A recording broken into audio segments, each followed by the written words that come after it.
खोक्या उर्फ सतीश भोसले याला बेड्या ठोकण्यात अखेर बीड पोलिसांना यश आलेलं आहे। आपल्यासोबत बीडचे SP नवनीत कावतकर अटक केली आहे। कुठे अटक केली आहे आणि कशी अटक झाली? खोक्या जेव्हा आपला गुन्हा दाखल झाला होता त्याच्यानंतर फरार होता, तो आपण त्याचा शोध घेत होते, त्याची लोकेशन घेत होते। फायनली शेवटची लोकेशन आम्हाला त्याच्या प्रयागराजमध्ये भेटली होती।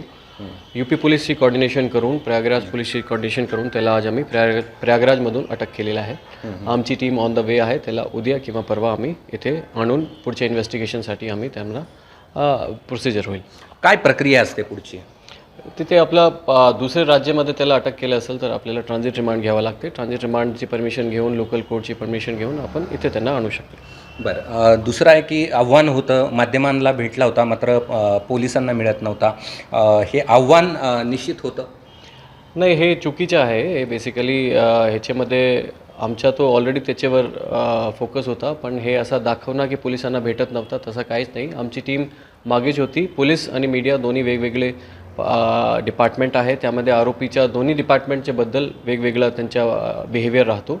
तो पोलीस अटक करत आहे, मीडियाचं काम दुसरं आहे, तो तसा काहीच नाही। आमची टीम मागे होती आणि तुम्ही रिझल्ट बघितलेला आहे। बरं, या सगळ्यामध्ये तो पळाला कसा कसा कसा त्याचा प्रवास झाला ते आपण एकदा तो आला त्याच्यानंतर मी तुम्हाला रिस्पॉन्ड करतो, बिकॉज तो सध्या तपासाचा भाग आहे। कोणी त्याला मदत केले, काय केले, ज्यांनी मदत केली त्यांच्यावर कारवाई? डेफिनेटली ते आपलं जो BNS प्रमाणे जे लोकांनी त्यांनी मदत केलेली आहे ते ॲप्रोप्रिएट सेक्शनमध्ये त्यांना आम्ही बुक करणार।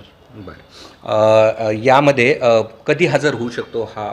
उद्या किंवा परवा तो हजर होऊ शकतो, बिकॉज प्रयागराजतून इथे आपला फ्लाईटच्या किंवा बाय रोडचा प्रवास आहे, तर त्यामध्ये जे शॉर्टेस्ट पॉसिबल असेल त्या माध्यम वापरून आम्ही त्याला इथे आणणार।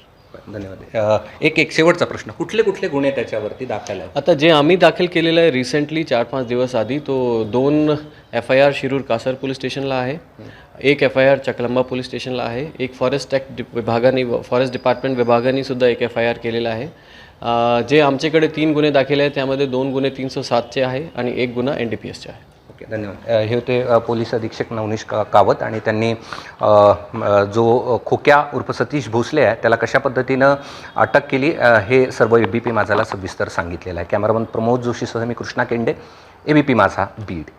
तर सतीश भोसलेचं शेवटचं लोकेशन प्रयागराजमध्ये सापडल्याचं पोलीस अधीक्षकांनी सांगितलेलं आहे। आजच ट्रान्झिट रिमांड घेणार असल्याचं नवनीत कावत म्हणालेले आहेत।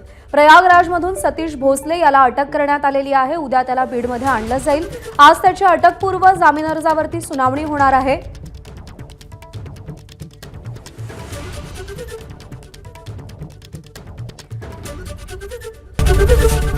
ABP माझा, उघडा डोळे बघा नीट।